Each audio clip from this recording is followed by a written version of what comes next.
Yo, this is your first time here, welcome. Been here before, welcome back. Oh, can't believe I'm back here again with another controller. This isn't just a controller channel, I do like all kinds of tech. It just so happens that I keep buying controllers and keep reviewing controllers.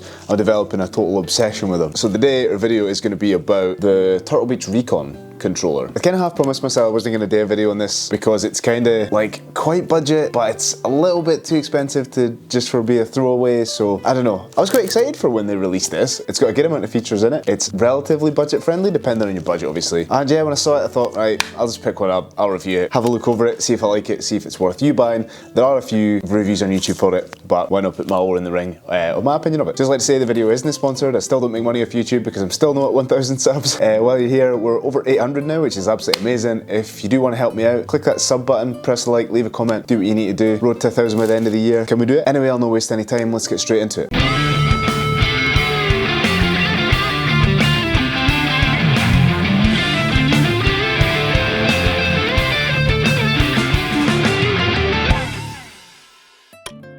So, Turtle Beach Recon Controller. I didn't waste any time doing an unboxing because, like most controllers these days, literally all that comes in the box is the controller and a cable. Nothing else, so an unboxing for setting up a camera is fucking boring. So I just thought I would just go over it anyway. What it also meant was because I didn't have to do unboxing, I can shoot it all at the same time after I've used it for quite a significant amount of time on a whole bunch of games, and I can give you some proper feedback on it. Aye. So what is it? Turtle Beach Recon is an extremely budget-friendly Xbox-style controller that works on Xbox One X, Xbox One, Xbox One S, and PC. It is a wired controller that comes in both black and white versions. I got the black version, but the white version is just as cool. Comes with a 3.5mm headphone jack, which has a massive amount of EQ options, which is one of the biggest selling points of it. I'll run through that in a little bit of detail later on. It has got two remappable buttons on the bottom, just two total, not two each side, just two total. It has next gen vibration feedback in the triggers and the handles. They love a fancy word here. Ergonomic cooling grips. It is USB-A into the PC, into USB-C in the back of the controller, which is quite decent. It weighs in at only 300 grams. It has a 10-foot braided cable, which is a godsend. It is detachable, so it can go onto a controller mount if you want it to. It has an 8-way D-pad and the Pro Aim function, which is kind of gimmicky, but I'll go into it later on. So yeah, right off the bat, if you're only wanting to watch a small amount of this video, is the controller worth a purchase? I think it is right off the bat, just considering the price. So this currently comes in at 50 quid on Amazon or from the Turtle Beach website directly, and I quite like it. I mean, it's a busy controller. It has a lot going on the front of it and on the backs and sides.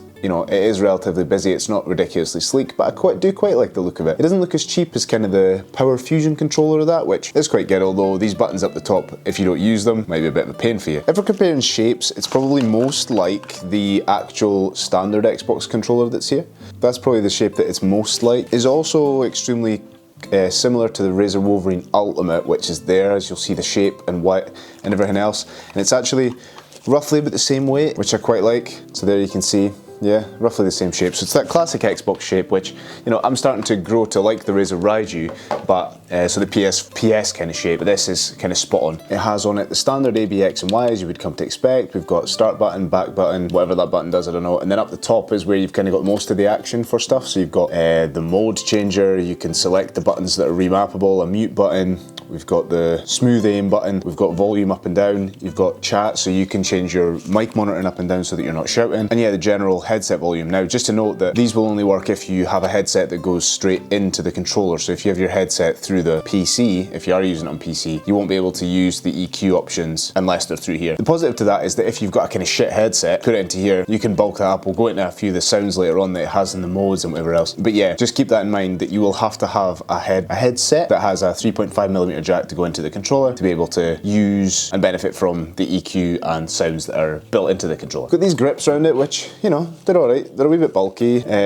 I mean, as far as ergonomic cooling grips go, not really sure. I didn't really notice it cooling my hands doing too much. It was, yeah, just kind of like a normal controller. Although it doesn't have that mad rubber on it that a lot of the other ones have, which for me, again, this has become a running joke in the comments of other videos that, yep, the controllers stink for some reason just in my hands, even if I wash them and wash my hands, whatever else. So that's a bit of a nightmare. But yeah, it's nice and comfy in the hands, for sure. It's not too big, not too small. It's decent, and these, the grips on them they're nice to hold on it for long periods of time. It makes no odds. The thumbsticks are a little bit on the smaller side. They just feel kind of small compared to the standard Xbox controller and any other ones, but you don't really notice a difference. It's just when I'm comparing them to other controllers, I do notice a small bit of a difference. The D-pad's cool. It just has the kind of 4 little blocks onto it. The triggers have got this mad coating on it, like, see if we can get it to focus. Triggers have got this mad coating on it. It's like a really bubbly, spiky texture, I guess. It's meant to be for grip, which, you know, it's alright, it is what it is. It's just, it feels a bit odd to start off with. Yeah, I've gotten used to it almost immediately, but just to start off with, I was like, that's a bit strange. So, it's just super, super grippy, I suppose, but not in a rubber way, so it's plastic, so it's not gonna wear away like rubber might if you use it for a long period of time. It has the 2 mappable buttons at the bottom here, which I do enjoy very, very much. These are nice, they're pretty tactile, very short amount to throw, easy to control. So again, your fingers are constantly on them whenever you're playing, so you can use them and map them to whatever you want. Simple to map them. This doesn't have software, you map them straight through the controller. There's a little set of instructions where you go through the mode on here and just select it. It's got 4 separate profiles where you can have these buttons doing different things for each of the 4 profiles, which is a pretty nifty thing, because I have used this now for Warzone, Rocket League, Valheim, played a bit of Skyrim on it, and I obviously gonna use the buttons for different things on each one. I boost on here, I'm going to use it for crouch and whatever else when I am on Warzone. So yeah, the thing that I do miss as far as extra buttons go, you'll probably, if you've watched any of my other videos, I'm in love with these buttons. Yeah, which are just inside of the triggers.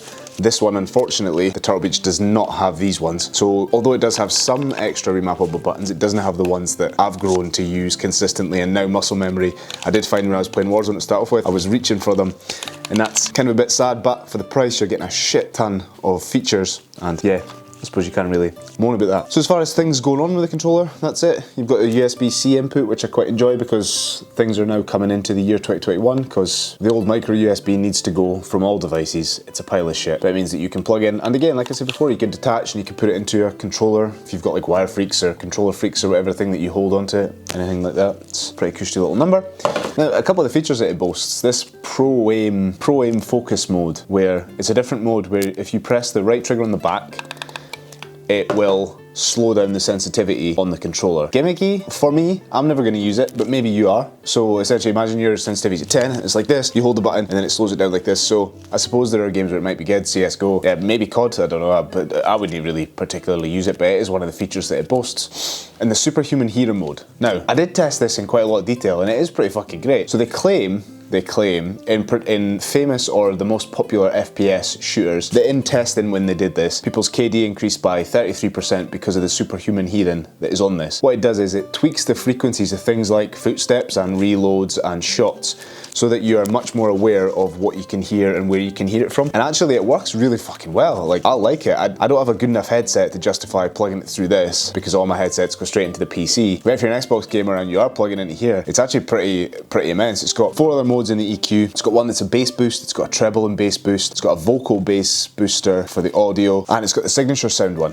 which contains your superhuman hearing. Now, I really, really rate the EQ and sound stuff through this. Whether it's like the reason I would buy it or not, probably not. I'd be buying it because it's a cheaper, budget-friendly edition of kind of a controller that's a little better than the standard because of the paddles, and it's just a kind of different option from something if you want to get away from the standard Xbox controller, you know? And of course, with it being wired, it does mean that it has low to no latency. I'm always going to be a fan of that, especially when I'm playing FPS or competitive games. If you're playing something like Flight Sim or whatever and you're playing on controller, I mean, you're not going to moan about the latency, so the wired one might not be for you, but most people these days are playing competitive games, especially with Forza coming up, and especially with Call of Duty, CSGO, whatever you're playing. If it's competitive games, you are wired in, so you don't have to worry about any of the latency. Also comes with a 2-year limited warranty, which I was extremely focused on considering the Razor Wolverine fiasco, which you may have seen or may not have, raging.